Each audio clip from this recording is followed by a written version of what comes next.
Hi guys বলো। না না হয়নি এখনো, শুরু হয়নি। ওসব বড় সব আরম্ভ হয়ে গেছে। শিওর? আরাম টাইমিং দেখাচ্ছে কোথায়? 100% সব দেখাচ্ছে, তুই চোখ দিয়ে দেখ। কি করে দেবো চশমা নিয়ে? বাহ, চল হাই ওই মোড়টা যাই, হাত কাটতে আসো আসো। ভিডিও করে আসো।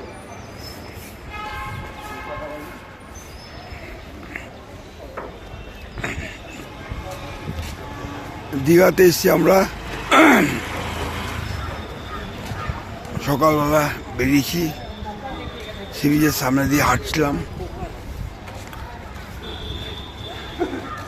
খুব ভালো লাগছে। এবার দীঘাতে জগন্নাথ ধামের মন্দির দেখা একটা আলাদা আকর্ষণ, তাই আমরা এসেছি। আবার যাবো একটুখানি মন্দির দর্শন করতে। এই কোথায় যাচ্ছ? এই তো আমরা একটু রাস্তায় যাচ্ছি মন্দিরের দিকে। বাহ, খুব